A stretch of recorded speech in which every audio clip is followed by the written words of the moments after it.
I'll be going through the past, present, challenge, and outcome. So Leo, in the recent past, we have the Chariot card. Now, this card is about having a lot of energy, but it's not a free-for-all energy. It's a directed, controlled energy, and it has a goal in mind. You probably were feeling pretty clear on what your hopes and dreams involved and what you were willing to do to make them come true. This card, it's about determination and ambition. It's about getting things done and testing and proving that you've got what it takes. This is a sign that you should have moved forward with whatever you had in mind and give it your best shot. Remember, though, that you would have needed to use both your intellect and your heart in order to truly, fully be successful. Now, the Chariot card is paired with the Eight of Swords. Now, you could have been holding yourself back because you feared moving into the future, or because you were afraid of getting hurt by a new situation, or it could have been for no reason at all. You needed to think through what it is you were afraid of, because the truth of the situations are probably much less frightening than your mind was making it out to be. Now, those two cards are the recent past. Let's move on to the present. We have the Star card. With the Star card, you are probably finding yourself feeling inspired, and you will be feeling more hopeful about the future than you have in a while. You also will have your confidence will be at a peak, and you'll be feeling that your needs are being met, whether these are emotional or financial. Okay, both of them. It could be both of them. They'll both be met at this time. Just keep in mind, nothing can be taken for granted, but it's unlikely that your confidence is misplaced. That's very unlikely.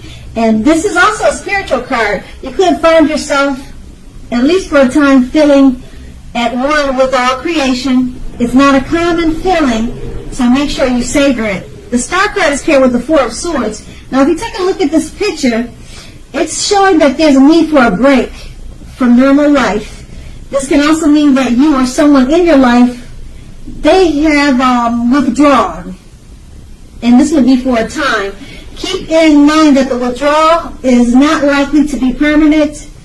It also occasionally could mean illness or time in the hospital or in jail. It's a clear signal to give people their space. You are needing some time and space to yourself also, because others could be pushing you too hard for bits and time and attention. Don't hesitate to draw boundaries for yourself and just say no. On the other side, when others say no to you, take them at their word, because if you push in this circumstance, it's going to be asking for trouble. And with these two cards paired together, the Star card, you'll have a lot to be inspired about, and you'll be more hopeful about the future than normally. Your confidence is at a peak. Your financial and emotional needs are both being met. Okay, and it's paired with the Four of Swords. With all the greatness of the Star card, you're tired or exhausted. People could be draining your energy. They want too much of your time and attention. Okay, but once you withdraw, just say no. You know, you just sometimes you just have to say no and take time for yourself. And once you do that, you're going to experience inspiration. You'll feel more hopeful once again about the future.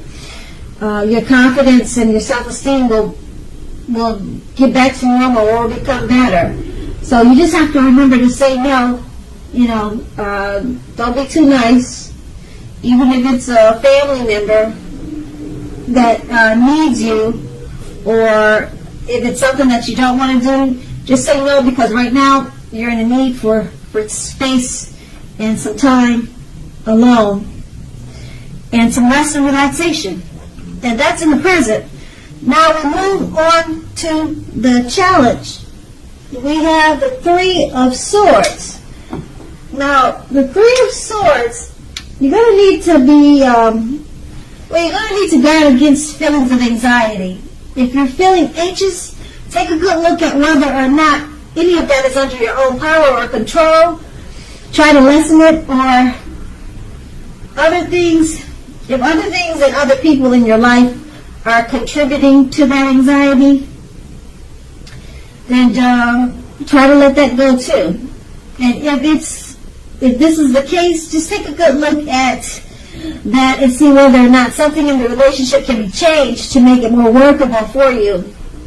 There's something about this time period that can cause people to feel like their life should be in some way more or bigger than it is. So try to take comfort and joy in the ordinary things, and just know that that's where the beauty lies. The Nine of Swords is paired with the Five of Cups.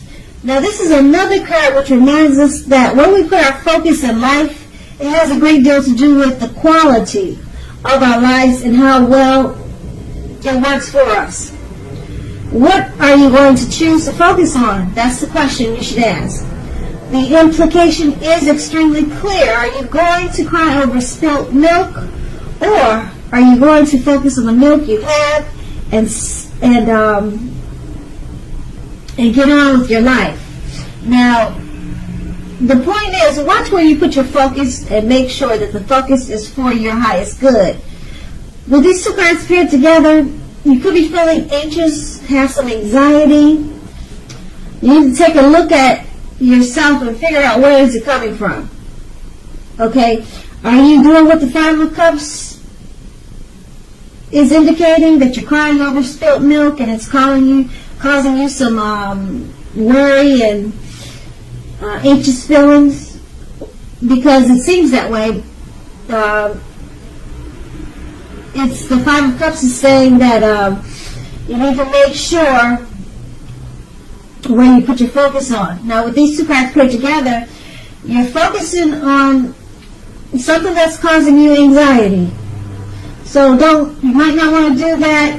You want to focus on the milk that you still have, not the milk that has spilled. Okay, that's under the, what did they say, under the water and over the bridge. You can't get it back. So just focus on the milk that you still have, and that will help. That should help relieve some of the anxiety or whatever it is that's causing you some anxious feelings. And that's going to be the challenge. Now we move on to the outcome. We have the Tower card. Now with this card, you could be holding too tightly to the status quo, and that can be a disaster.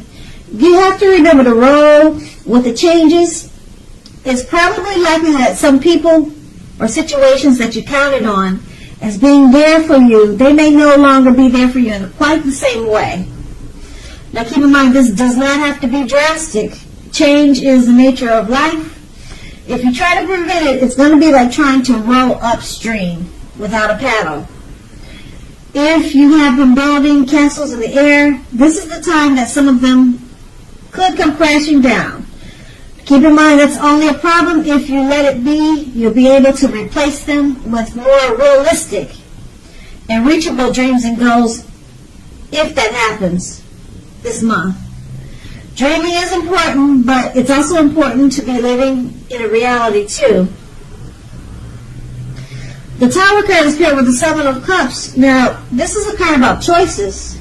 It indicates confusion and can even also point to disorganization and having just too much going on. This card, it's about needing to narrow your focus. You're probably trying to do too much and doing most of it not very well. Choose just a few things on your plate and work through them one by one. You may be feeling overwhelmed. Remember that you can control at least some areas. How much you're trying to take on, that's going to be up to you. With these two cards paired together, the Tower card, something may come down at this time, okay? And you have to remember that It's just the nature of life that happens. Okay, so just go with the flow, let it come down, and then just start all over again. Try something new and different, or take a new approach. Okay, but like I said, that happens, and it probably has something to do with you being disorganized and you're taking on too much. You haven't been successful at narrowing your focus. Okay, so you're doing too much of whatever it is, and you're not doing it too well. That's what the Seven of Cups is about. So it's causing overwhelmed feelings, and in the challenge you were anxious and you had anxiety. So it's caused a tower moment in the outcome. So some things have fallen apart, but you can rebuild them. So don't worry about it. Just let it fall down and just rebuild. And then you'll remember next time to do it with organization, and you'll do it when you have less anxiety, and then the outcome will be much better. So, Leo, I hope this resonates. As you know, general readings, they do not always resonate with everyone. Then again, if you like this reading, please like, subscribe, leave a comment if that's what you care to do. I thank you so very much for watching, and have a great day.